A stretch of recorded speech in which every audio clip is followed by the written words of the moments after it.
ബീരാനിക്കല്ലേ? ഇതാണ് ആള്.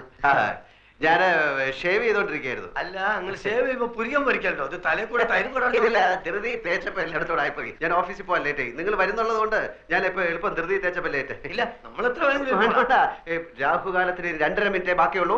ഞാൻ ബീരാനിക്കെ പോലെ ഒരു വലിയ മനുഷ്യന്റെ ആദ്യമായിട്ട് ക്യാഷ് വാങ്ങിക്കാമല്ലോ. അപ്പം നമുക്ക് ലേറ്റ് ആക്കട്ടെ, രാഹുകാലം തെറ്റിക്കാതെ. ഇതിലിപ്പത്തിന് ഒപ്പിട്ടേക്ക്. സത്യമുള്ള പൈസ ആയതുകൊണ്ട് പലിശ കുറച്ച് കൂടുന്നേ ഉള്ളൂ. സാരമില്ല, ആവശ്യക്കാരന് ഔചിത്യമില്ലല്ലോ. ഇവിടെ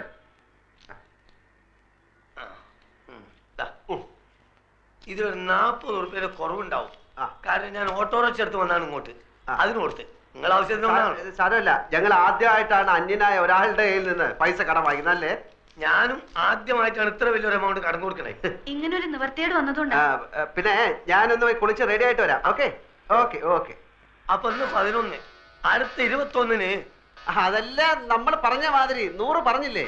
100 പറഞ്ഞു, എന്നാലും പോരല്ലോ, നമ്മൾ തമ്മിലൊന്നും ഉറപ്പിക്കണ്ടേ. ഞാൻ വാക്ക് മാറില്ല ബീരാനിക്ക, നിങ്ങൾ ധൈര്യമായിട്ട് പോയിക്കോളൂ. പിന്നെ നമ്മൾ നമ്മളെ പറഞ്ഞ പോലെ.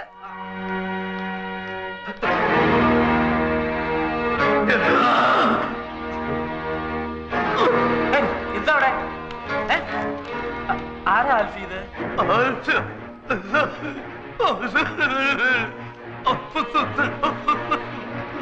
എന്താ ഇയാള് പറയുന്നേ? ഒന്നും മനസ്സിലാവുന്നില്ലല്ലോ. ആൽഫി അറിയോ ഇയാളെ?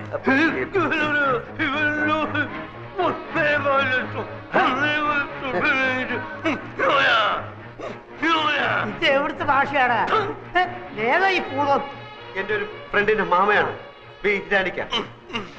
1.25 ലക്ഷം രൂപ എന്റെ കയ്യിൽ നിന്ന് വാങ്ങിച്ചിട്ട് തിരിച്ചു തരാൻ പറ്റാത്ത ക്ഷമ പറയാണ്. എനിക്കിപ്പോ വേണ്ട, എന്റെ ആവശ്യമില്ല. അങ്ങനെ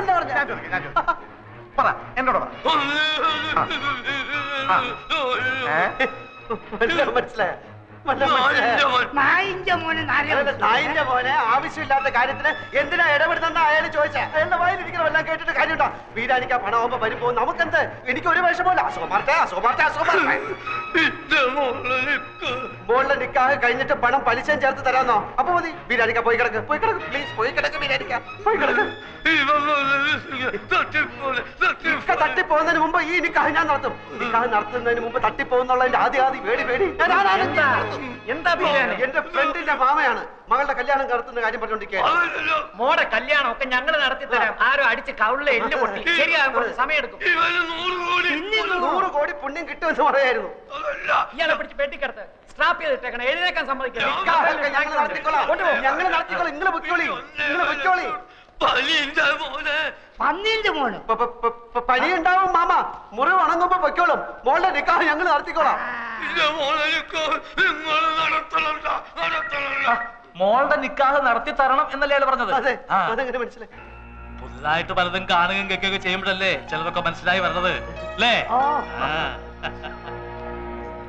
കാണുക ഇയാളെന്താ ഒരുമാതിരി മുള്ള വെച്ച പോലെ വർത്താനം പറയുന്നത്? നീ ഈ പാവത്തിന് 1.25 ലക്ഷം രൂപ പറ്റിച്ചു അല്ലേ? ഇതാണ് ഞങ്ങളുടെ മോള്. ഇത് പറഞ്ഞ പോലെ നിങ്ങളെ പരിചയപ്പെടുത്തേണ്ട കാര്യമില്ലല്ലോ. Hello, how are you? Fine. ശബ്ദം ഇതെന്ത് പറ്റി? എന്ത് പറ്റി? ഫോണിൽ കേട്ടതുപോലെ അല്ലല്ലോ. അതെയാ? അല്ലേ? പലരും പറയുന്നുണ്ട് എന്റെ ശബ്ദം അല്പം മാറിയിട്ടുണ്ടെന്ന്. ഈ ഒരു സൈനസ് ഓപ്പറേഷൻ ഉണ്ടായിരുന്നു. ഇപ്പൊ ശരിയായി. അതെ. മെലിഞ്ഞ ആളാണെന്ന് പറഞ്ഞിട്ട് ആര് പറഞ്ഞു? ചന്ദ്ര മെലിഞ്ഞിരിക്കുകയായിരുന്നു. ഇപ്പൊ ടെൻഷൻ കാരണം വണ്ണം വെച്ചു. ഇനി മെലിഞ്ഞോളൂ അല്ലേ? ചന്ദ്ര പറഞ്ഞു കേട്ടപ്പം ഞാൻ വിചാരിച്ചു നല്ല ഹൈറ്റുള്ള ആളാവുന്നു. ഹൈറ്റ് ഉണ്ടായിരുന്നു. ഓ, ടെൻഷൻ കാരണം കുറഞ്ഞു പോയതായിരിക്കും അല്ലേ? ലേഹ വളരെ ജോളിയാണല്ലോ. പിന്നെ എന്തൊക്കെ പറഞ്ഞു ചന്ദ്ര? പറഞ്ഞു കേക്കട്ടെ. നീണ്ട മുടിയാണ് ആൽഫിക്കുന്നാണല്ലോ ചന്ദ്ര പറഞ്ഞത്. മുടി നമ്മുടെ ഇഷ്ടത്തിന് നീട്ടുകയോ കുറയ്ക്കുകയോ കൂട്ടുകയോ ഒക്കെ ചെയ്യാലോ. ഇനി ഒന്നും ചോദിക്കണ്ട. ഒരു മിനിറ്റ്. എന്തൊക്കെ പുളുവാ ചന്ദ്ര ഈ പറഞ്ഞു കൊടുത്തിരിക്കുന്നത്? ഞാൻ ഇവളോട് പറഞ്ഞതാണ് ഇങ്ങനെ ഒന്നും പറയണ്ടെന്ന്. അപ്പൊ ഇവള് പറയാണ് അവളിങ്ങി വരട്ടെ, അവളെ പറ്റിക്കാം. നമ്മളെ കാണുമ്പോ അവള് അന്നം വിട്ടു പോകണം. നീ പറഞ്ഞ പോലെ എന്നെ സംഭവിച്ചു. മണ്ടി മരമണ്ടി കുറെ പൊക്കമുണ്ടെന്നല്ലാതെ യാതൊരു ബുദ്ധിയില്ല. ഇനി എന്തൊക്കെയാണ് സംഭവിക്കാൻ പോകുന്നത്? എനിക്ക് വയറ് ചിരിച്ച് ചിരിച്ച് വേദന. ഞാനിവിടെ നിൽക്കും. അയ്യോ ഞാൻ പോയിട്ട്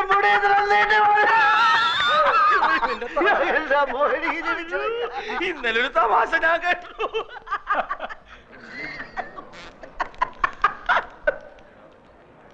ഇവളുടെ ജാതകം എഴുതിയിട്ടുണ്ടോ? തന്റെ അവസാനം ഇവള് കാരണമാണെന്ന് അത് എഴുതിയിട്ടുണ്ടോ? എഴുതിയിട്ടുണ്ടാവും. താനെടുത്ത് വെച്ചൊന്ന് വായിച്ചു നോക്ക്. എന്തിനാണോ ഇങ്ങനെയുള്ളതിനൊക്കെ ഉണ്ടാക്കുന്നത്? എല്ലാരും കുറച്ചു നേരം പുറത്തു നിന്നേ, ഡ്രസ് ചേഞ്ച് ചെയ്യണം. നിങ്ങൾ ഇവിടെ നിൽക്കൂ.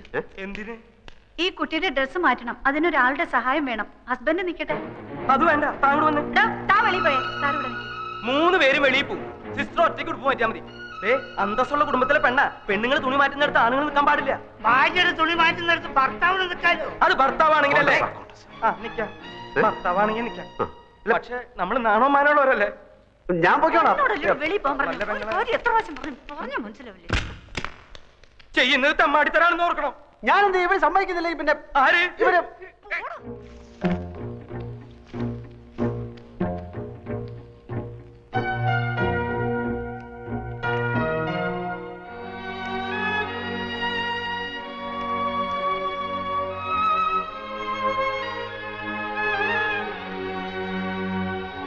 ഉടുപ്പിന്റെ അറ്റത്ത് പിടിച്ച് താഴേക്ക് വലിച്ചാൽ മതി, ഊരി പോന്നോളും. ബോഡി ഞാൻ ഉയർത്തി തരാം.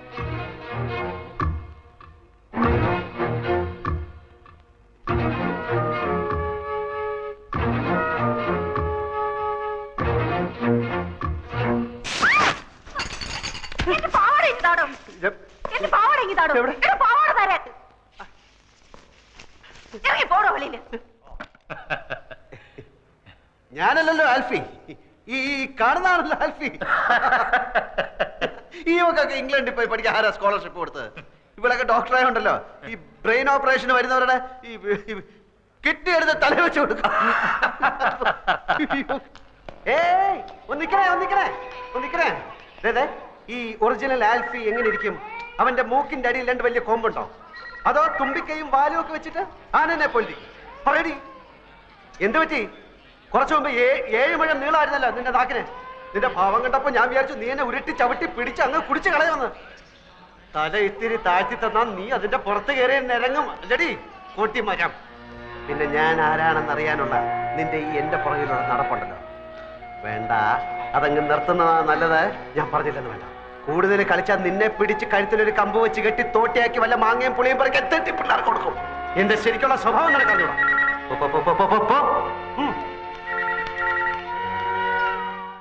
ഇവിടെ കഴിച്ചോളാന്ന്. ഇവിടെ നേരത്തെ ഇരുന്ന മാനേജർ ഒരു സർദാർജി മൊത്തം കുളമാക്കിട്ട് പോയിരിക്കുകയാണ്. വേണ്ടെന്ന് പറഞ്ഞില്ലേ? സാറ് പുതുതായിട്ട് വന്നാണല്ലേ? നേരത്തെ ഇരുന്ന സിംഗ് സാറിനെ എനിക്കറിയാം. സാറിന് പൂ എടുത്തോണ്ട് പോണോ? പൂ എനിക്ക് അലർജിയാ.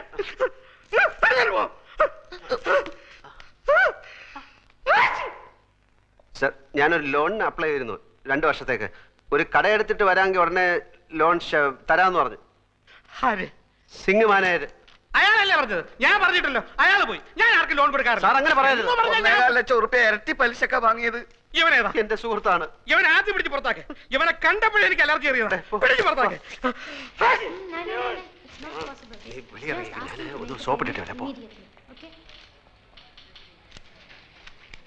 സാർ. സാർ, എന്താ തന്റെ പേര്? അപ്പുക്കുട്ടൻ.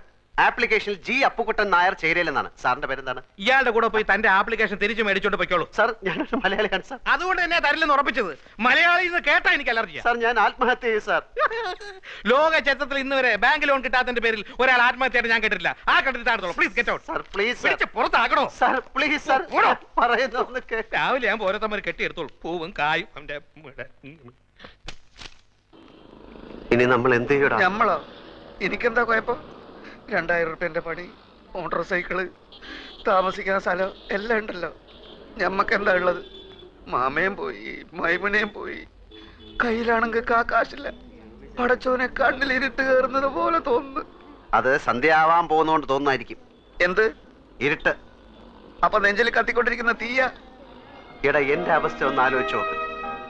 ഒരു പൂവെടുത്ത് ചെവിയിൽ വെച്ചിട്ട് റോഡിൽ കൂടി ഒന്ന് ഓടിയാലോ എന്ന് ആലോചിച്ചിരിക്കുകയാണ് ഞാൻ. ഓ, എന്തൊക്കെ ബഹളങ്ങളായിരുന്നു. 3000 ഇവിടെ, 5000 അവിടെ, 25,000 രൂപന്റെ പാപ്പനും നമ്മളൊന്നും പറയുന്നില്ല. നീ കൂടുതൽ വർത്താനൊന്നും പറയണ്ട. നിന്റെ അത്യാഗ്രഹം കൊണ്ടാ കിട്ടാനുള്ളതും കൂടെ കിട്ടാതെ പോയത്. ബാദുഷയുടെ സ്വപ്നം. എടാ സ്വപ്നം കാണുന്നതിന് ചില അതിരൊക്കെ ഉണ്ട്. ദൈവത്തിന് ആർക്കാത്തൊന്നും സ്വപ്നത്തിൽ കാണാൻ പാടില്ല. പട്ടിണി പണ്ടാരം ബാദുഷയുടെ സ്വപ്നം കാണുന്നു. അതെന്നാ കിട്ടാനുള്ളത് കൂടെ ഇല്ലാതായി പോയത്.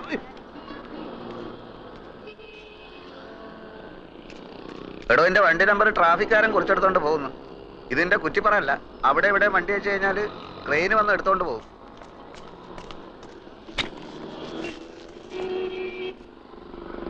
ബാങ്ക് മാനേജർ മാറിയത് എന്റെ കുഴപ്പം കൊണ്ടാണോടാ എന്ന് നമ്മൾ പറഞ്ഞ. പിന്നെ നീ എന്റെ ഉമ്മയ്ക്കും പാപ്പയ്ക്കൊക്കെ പറഞ്ഞത് ഏത് കെയറോഫില്? ഇന്നെ സഹായിക്കാൻ വന്നിട്ടില്ല നമ്മൾ ഈ ഗതിയിലായത്. നിനക്ക് ജ്യൂസ് കട തുടങ്ങാനുള്ള അതിമോഹം കൊണ്ടല്ലടാ നീ എന്നെ സഹായിക്കാൻ വന്നത്. നേരപ്പേ ഏതായാലും ഇങ്ങനെയൊക്കെ ആയി.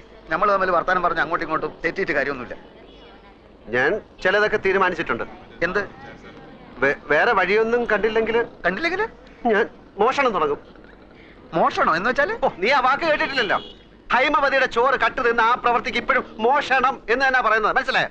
നീ പാര ചോറ കട്ടുന്ന ചോറല്ല, കാശുള്ളവന്റെ വീട്ടിൽ കയറി ഞാൻ മോട്ടിക്കും. പിടിച്ചാൽ പിടിക്കുന്നവനെ കൊല്ലും. അപ്പം ജയിലിൽ പിടിച്ചിടും, എന്നിട്ട് തൂക്കി കൊല്ലും. അപ്പൊ പിന്നെ ഒന്നും അറിയട്ടല്ലോ. അപ്പൊ കൂട്ടാ, നിനക്ക് ചെവിയിൽ പൂവും വെച്ച് റോട്ടിൽ കൂടെ ഓടാൻ നേരമായി.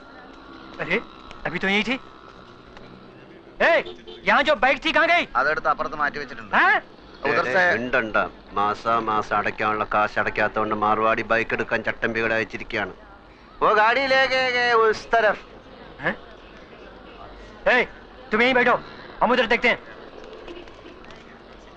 അവന്മാർക്ക് നിന്നെ കണ്ടിട്ട് മനസ്സിലായില്ല. മാർവാടിയല്ലേ എന്നെ കണ്ടിട്ടുള്ളൂ, ചട്ടമ്പികൾ എന്നെ കണ്ടിട്ടില്ലല്ലോ. തൽക്കാലം ബൈക്ക് വിട്ടിരിക്കട്ടെ, നമുക്ക് പിന്നെ ഒന്നെടുക്കാം.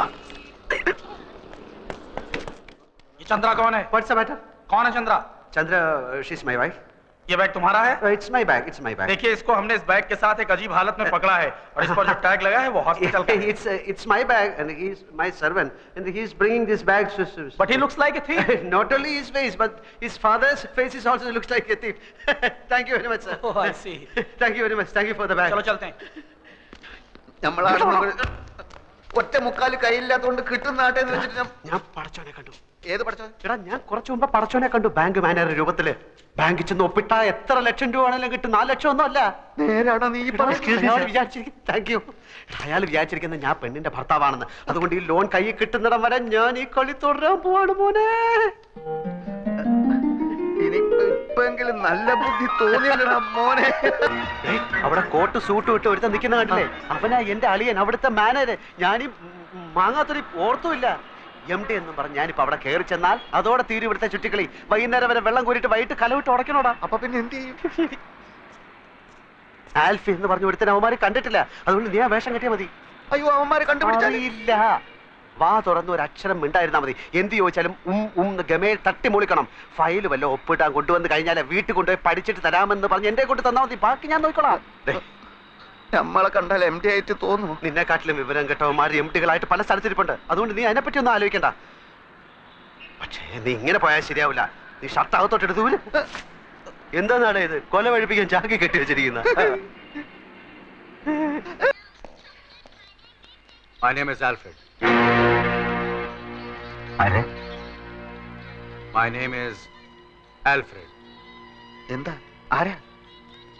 ഭൂതം കുറത്തിന്ന് പുറത്തേയാടി. ഇത് മറ്റവനാണ് Alphy. Yes. How do you know my wife? Sir വരണം. ഞാൻ സാറിനെ എന്തെങ്കിലും മീറ്റ് ചെയ്യുന്ന എനിക്കറിയാം. സാർ ഇരിക്കണം. ഞാൻ എല്ലാം വിശദമായിട്ട് പറയാം. ഞാൻ കാര്യം പറ്റിക്കണമെന്നൊന്നും ഇല്ലായിരുന്നു. നൂറ, സാറിന് ചായ കൊടുക്ക്. ചായയിലൊന്നും ഒതുങ്ങുന്ന കേസല്ലേ ഇത്. നീ കൈകാര്യം ചെയ്യും. How do you know my wife? സാറിന്റെ ഭാര്യ ഞങ്ങൾക്ക് വഴിയിൽ ആക്സിഡന്റ് കിടന്ന് കിട്ടിയതാണ്. നാട്ടുകാരെടുത്ത് തലേ വെച്ച് ചെന്നപ്പോ ആശുപത്രി കൊണ്ട് ചെന്നപ്പോ ഹസ്ബൻഡ് ആണെന്ന് ചോദിച്ചപ്പോ അവരെല്ലാം കൂടെ ഹസ്ബൻഡ് ആക്കിയപ്പോ ഒരുപാട് കോളത്തെ ഹസ്ബൻഡ് ആണെന്ന് പറഞ്ഞ് ഒപ്പിടാൻ പറഞ്ഞപ്പോ ഹസ്ബൻഡ് ആയി പോയതാണ്. അങ്ങനെ ലോൺ കിട്ടാൻ വേണ്ടിട്ട് ഒരു നാടകം കളിച്ചു പോയതാണ്. അല്ലാതെ I am not a cheat. I'll call the police. പോലീസിനെ വിളിക്കുന്നു. Okay, now explain everything nice to me. ഗതികെട്ട ഒരു പയ്യന്റെ മനസ്സ് ചേട്ടെങ്കിലും മനസ്സിലാക്കണം. എന്നോട് മാപ്പാക്കണം. ഓനോടൊന്നും തുറന്നു പറയല്ലേ. ഓ നമ്മൾ വിചാരിക്കുന്ന ആൽഫ്രഡ് അല്ല. പിന്നെ ആരാടാ? ഇവന് വട്ട. ഇവന്റെ ഭാര്യ ഏതോ കിണറ്റിൽ വീട് ചത്തു, അങ്ങനെ വട്ടായതാണ്. ആസ്പത്രി കൊണ്ടുപോകുന്ന വഴി കാറിന് ഇറങ്ങി ഓടി ഇങ്ങോട്ട് കയറിയതാ. പിടിച്ചോണ്ട് പോടോ ഇവനെ. Please! You take care of my wife. You know my wife? You know my wife. You please take care of her. Take care of her. I get a lot of things from America. She's a very nice girl. I love her very much. I love her. You take care of my wife. I love her very much. I love my wife. കാലത്തിന് ഒരു കോട്ടിട്ട ബട്ടന്റെ കാലുമല വീഴേണ്ട വല്ല കാര്യം ഉണ്ടായിരുന്നു? കാര്യങ്ങളുടെ പോക്ക് ഇങ്ങനെയാണെങ്കിൽ ആ പോയവന്റെ കണ്ടീഷനായി പോകും ഞാനും. ഹലോ, അപ്പുക്കുട്ടൻ സാറുണ്ടോ? അപ്പുക്കുട്ടനോ? ചന്ദ്രിക വർമ്മയുടെ ഹസ്ബൻഡ്. നിങ്ങളാരാ? എനിക്കുള്ള ഫോണാ ഇതാ. ഏയ്, ഹലോ, സാറല്ലേ? അതെ. നാളെ കട ഇൻസ്പെക്ഷൻ നടത്തണം, എന്നാലേ ലോൺ സാങ്ഷൻ ചെയ്യാൻ പറ്റൂ. അത് ഇത് എപ്പോഴാ ഇത്? സമയം നാളെ രാവിലെ 10 മണിക്ക് ഞാൻ വിളിച്ചു പറയാം. പിന്നെ നമ്മുടെ അക്കൗണ്ട് ഇങ്ങോട്ട് മാറ്റുന്ന കാര്യം നാളെ 10 മണിക്ക് വിളിച്ചാൽ മതി. ശരി ശരി, വെക്കട്ടെ. ഓക്കെ. അപ്പുക്കുട്ടൻ എന്നാണോ പേര്? അപ്പുക്കുട്ടൻ എന്നാണോ പേരെന്ന്? ആരുടെ? നിങ്ങളുടെ. അല്ല, എന്തൊക്കെ ഉണ്ടെങ്കിലും വിശേഷം. പിന്നെ അപ്പുക്കുട്ടന് വന്ന ഫോണ് നിങ്ങൾ എന്തിനാ അറ്റൻഡ് ചെയ്തത്? അപ്പുക്കുട്ടൻ എന്നൊരാളാണ് എന്നെ വിളിച്ചത്. അല്ല, അപ്പുക്കുട്ടനുണ്ടോ ചന്ദ്രിക വർമ്മയുടെ ഹസ്ബൻഡ് എന്നാണ് അയാൾ ചോദിച്ചത്. ഈ കുട്ടിയുടെ കാര്യം ഞാൻ തോറ്റു. അപ്പുക്കുട്ടനാണ് വിളിക്കുന്നത്, ചന്ദ്രിക വർമ്മയുടെ ഹസ്ബൻഡ് ഉണ്ടോ എന്നാണ് ചോദിച്ചത്. എല്ലാ കാര്യവും തലതിരിഞ്ഞേ കേൾക്കൂ. വിട്ടി കൂഷ്മാണ്ടോ, എല്ലാത്തിനും ഡൗട്ടാ. ഏതാ ഈ അപ്പുക്കുട്ടൻ? എല്ലാ അപ്പുക്കുട്ടന്മാരെ അറിയാം. അങ്കിളിനെ അറിയാം. അങ്കിൾ എന്റെ ഫ്രണ്ട് അപ്പു. അന്ന് വന്നില്ല അപ്പു, നമ്മുടെ ഇനി വന്ന് നമ്മുടെ എന്റെ ഫ്രണ്ട് അപ്പു. അന്നൊരു മഞ്ഞ കോണ്ടസയിൽ വന്നില്ലേ? മഞ്ഞ കോണ്ടസയിൽ വന്ന അപ്പു. മഞ്ഞ അപ്പു അല്ല, മഞ്ഞ കോണ്ടസയിൽ വന്ന അപ്പു.